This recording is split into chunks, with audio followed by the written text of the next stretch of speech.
जयपुर से दिल दहला देने वाली खबर आपको बताते हैं। अनु मीणा नाम की महिला ने सुसाइड कर लिया। और क्यों किया? क्योंकि पति उसे प्रताड़ित कर रहा था। पति की प्रताड़ना से तंग होकर खुदकुशी की। बच्चे के सामने पति पिटाई करता था। सीसीटीवी में मारपीट के पूरे पक्के सबूत देखें। वीडियो में अनु पर पति थूकता था, मारपीट करता था। और ये देखिए, पहले टीवी तोड़ा उसने, उसके बाद ये देखिए टीवी को तोड़ा उसने, फिर आगे बढ़ता है वो। और उसके बाद वहाँ पत्नी यहाँ रहती है जहाँ पर वो उसके साथ मारपीट करता है।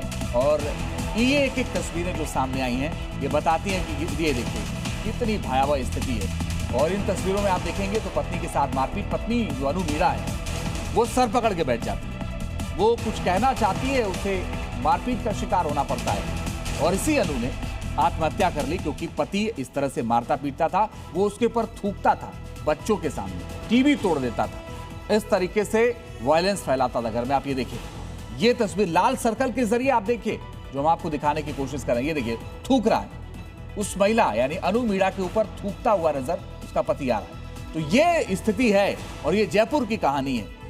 ये देखिए थूकता हुआ नजर आ रहा है। ये कहानी है अनु की, जयपुर की, जिसने आत्महत्या कर ली। और इस पूरे मामले में बेटे ने बाकायदा जानकारी दी कि क्या हुआ था उस दिन। और ये जो कहानी सामने आई है इसमें आप अंदाजा लगाइए कि एक महिला कितने दिनों से प्रताड़ित हो रही थी। अनु के बेटे का इस पूरे मामले पर बड़ा खुलासा, और उसने ये बताया कि फोन पर लड़ाई हुई थी। मां ने बाहर जाने के लिए कहा, पापा आए तो मुझे गड़बड़ लगी, उन्होंने टीवी पर मुक्का मारा, टीवी को तोड़ दिया।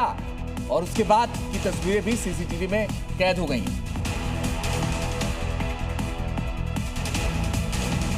पता नहीं, ऐसे फोन पे कुछ बातें हुई थी कि लड़ाई की, लेकिन मम्मा ने तो ऐसे बोला, मुझे बोल दिया था कि बाहर जाओ। जब वो आए थे ना तब मुझे थोड़ा सा गड़बड़ लगी। जब मैं घर पे गया ना तो उन्होंने टीवी पे ऐसे जोर से मुक्का मारा, फिर बाद में लड़ाई होने के बाद उसको टीवी को तोड़ दिया। ये टीवी टूटने के इंसिडेंट मम्मा ने मना कर रखा था कि, और बोलते थे कि ये बॉल से टूट गए। सबको ऐसे ही बोलते थे। मम्मा को भी मारते थे? मम्मा को भी ऐसे मारते थे। वो मानसिक, शारीरिक और पूरी तरह से टूट चुकी थी अपने पति के अत्याचारों से, मारपीट से। वो दारू का इतना आदी हो चुका था कि सुबह से ही दारू पीना शुरू करता था और अपने बच्चों को और अपनी पत्नी को बहुत परेशान करता था। अपने बच्चों के सामने उसने, आपने देखा होगा वीडियो में, कैसे किस तरीके से मार रहा है, मुंह पे थूक रहा है। लेकिन मेरी दीदी उसके हर सहन करती गई।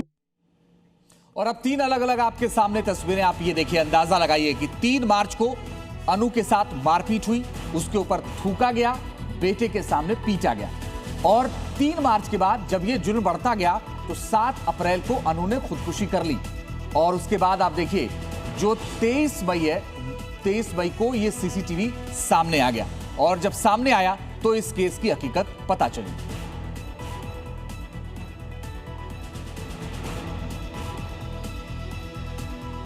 इस वक्त हमारे साथ रंजन भोपाल जुड़ गए हैं, आशुतोष मेरे साथ जयपुर से जुड़ गए जो कि अनु के परिवार के साथ हैं। आशुतोष, बात करिए कि क्या बताया था अनु ने।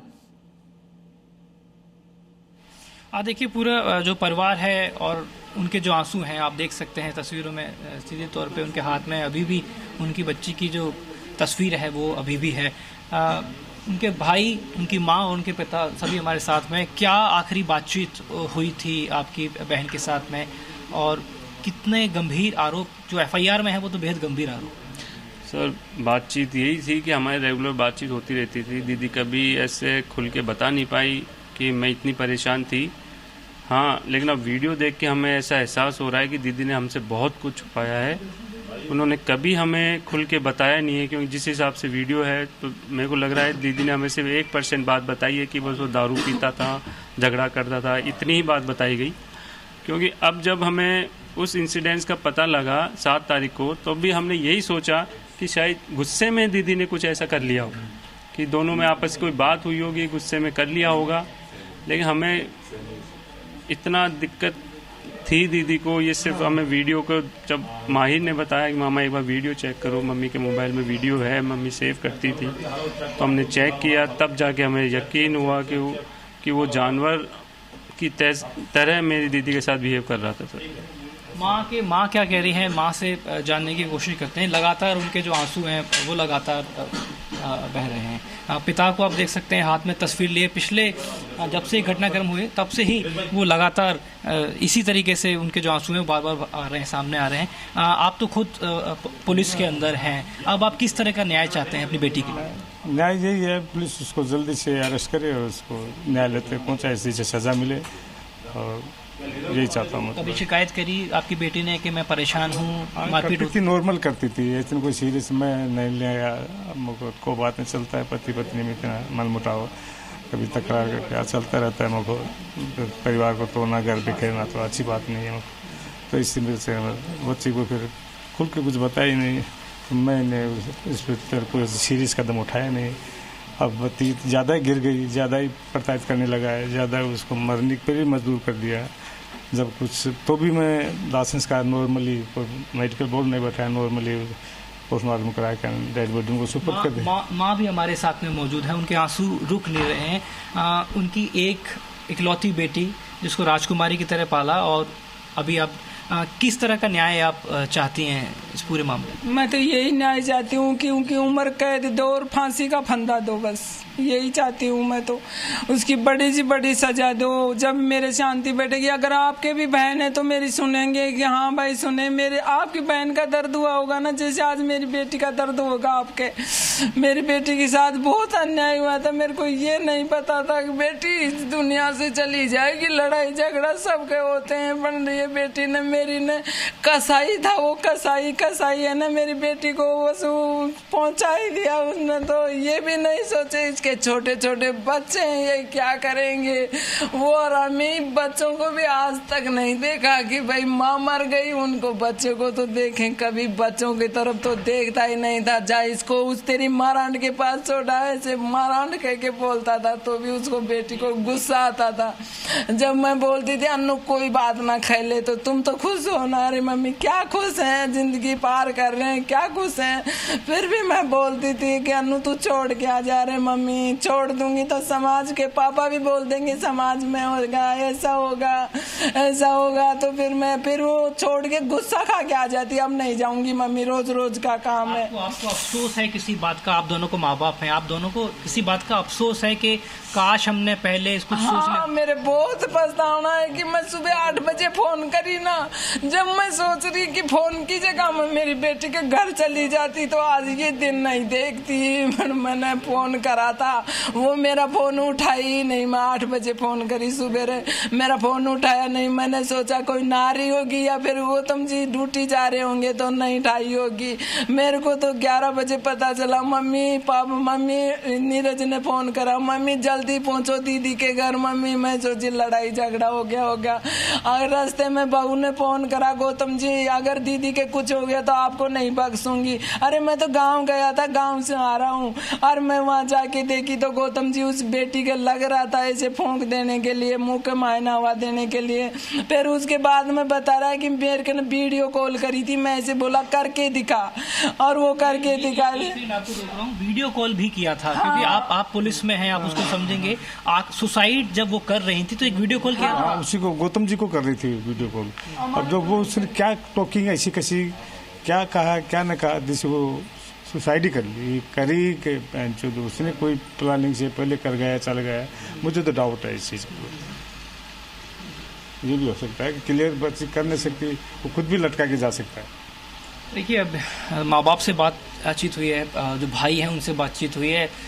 एक वीडियो कॉल का जिक्र हुआ है कि जिस समय सुसाइड की गई उस वक्त ठीक उसी वक्त वीडियो कॉल भी किया गया था। और कुछ ऐसे साक्ष्य हैं खुद को बचाने के लिए गौतम ने पुलिस को भी दिए थे शुरुआती तौर पे कि मेरा इसमें किसी तरीके का कोई रोल नहीं है। लेकिन अन्नू के मोबाइल में जिस तरीके के फुटेज मिले, जिस तरीके के वीडियोस मिले, उसके बाद में परिवार को पता चला कि अन्नू क्या कुछ सहन कर रही थी, जिसके बाद में 15 मई को जाके मुहाना थाने में ये मामला दर्ज कराया गया। फिलहाल एफएसएल ने मौके से कुछ साक्ष्य हैं वो जुटाए हैं। अन्नू के परिवार जो हैं उनके जो बयान हैं वो दर्ज किए जा चुके हैं, लेकिन गौतम जो है वो अभी भी फरार बताया जा रहा है। चले आशुतोष बने रहिए, हम लौटेंगे आपके पास, लेकिन सीधे भोपाल का रुख कर रहे हैं। रंजन हमारे साथ लगातार बने हुए हैं और बड़ी बात यह है कि चाहे वो ट्विशा का मामला हो भोपाल का, या फिर दीपिका का मामला ग्रेटर नोएडा का हो, या फिर अनु का मामला जयपुर का हो, जी न्यूज लगातार बेटियों के इंसाफ के लिए, उनके न्याय के लिए लगातार मुहिम चला रहा है और लगातार ये हम खबरें उठा रहे हैं और सवाल पूछ रहे हैं कि आखिर ऐसी घटनाएं क्यों सामने आ रही हैं। रंजन, मुझे एक चीज बताइए कि ट्विशा वाले मामले में अब क्या आगे होगा भोपाल में?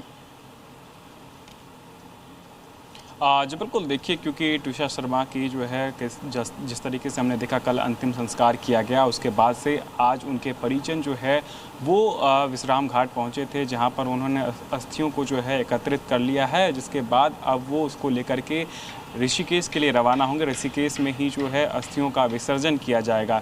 लेकिन जिस तरीके से सुप्रीम कोर्ट ने मामले को संज्ञान में लिया और उसके बाद से सीधे तौर पर सीबीआई को निर्देश दिए कि जल्द ही जो है वो इस पूरे मामले को अपने हाथ में ले ले, तो सीबीआई की एंट्री जो है आज शाम तक भोपाल में हो सकती है और पूरा केस जो है सीबीआई अपने अंडर ले सकती है। क्योंकि इस पूरे मामले को लेकर के देखें तो अभी कई सारे सवाल जो है वो कहीं ना कहीं बने हुए हैं। ट्विशा की मौत किस तरीके से हुई, जो शरीर पर चोट के निशान थे वो किसने दिए थे, ये तमाम सारी चीज़ें जो है वो कहीं ना कहीं सीबीआई निकालने का काम करेगी। क्योंकि सीबीआई अब नए सिरे से इस पूरे मामले की जांच करेगी। दोनों पक्षों के तरफ से जो वकील है और जो परिजन है उनके भी बयान जो है सीबीआई के द्वारा दर्ज किए जाएंगे। इसके अलावा सीबीआई की टीम गिरिबाला सिंह के घर पर भी पहुंचेंगी, जहां पर ये पूरा क्राइम सीन हुआ था, क्योंकि छत के टेरेस पर ही जो है ट्विशा। चलिए हम लौटते हैं आपके पास रंजन, क्योंकि अब से थोड़ी देर बाद जबलपुर हाई कोर्ट में गिरिबाला की जमानत पर सुनवाई भी है, तो देखते हैं, उस पर भी हमारी नजर होगी, अपडेट ये भी पहुंचाएंगे। और ग्रेटर नोएडा का रुख कर रहे हैं। अभी आपको थोड़े दिनों पहले ये खबर पता चली थी कि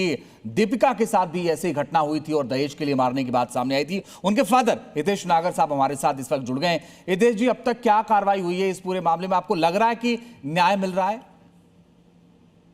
सर, अभी जो है हमारे इसमें 7 लोगों के नाम एफआईआर दर्ज है, लेकिन 4 लोग जो है इसमें गिरफ्तार हुए हैं। 3 लोग अभी फरार हैं। पुलिस अपनी कार्रवाई कर रही है। रोज हमें आश्वासन दिया जा रहा है कि 1-2 दिन का समय दीजिए, हम इसमें जल्द से जल्द इनको तीनों को पकड़ेंगे और जेल भेजेंगे। कौन कौन से लोग फरार हैं इस मामले में? इसमें 2 ननंद फरार हैं और एक चाचा फरार है। जी, जब दीपिका ने आपको बताया था उस दौरान उसके सारे सबूत आपने पुलिस को सौंपे हैं, और क्या और सबूत पुलिस ने इकट्ठा किया इस दौरान आपको लगता है? इसमें हमने सारी चीज उन्हें बता दी है। जिस दिन हमारी बेटी की हत्या हुई थी उसके शरीर पे बहुत भारी चोट थी, 10 पोस्ट फोटो के मेरे पास फोन जो की हूं। चले सर, आपकी आवाज में थोड़ी सी दिक्कत आ रही है, तकनीकी वजह से आपकी आवाज पहुंच नहीं पा रही। फिलहाल शुक्रिया आपका इस हमसे बातचीत के लिए, और भोपाल से हमारे सहयोगी रंजन जुड़े रहे। आशुतोष, आप दोनों का बहुत शुक्रिया हमारे साथ जुड़ने के लिए, हमसे बात करने के लिए। लेकिन एक बार फिर से आपको बता दें कि हमारी ये मुहिम जारी रहेगी बेटियों को इंसाफ दिलाने की, और लगातार हम आपको अपडेट इस पर देते रहेंगे।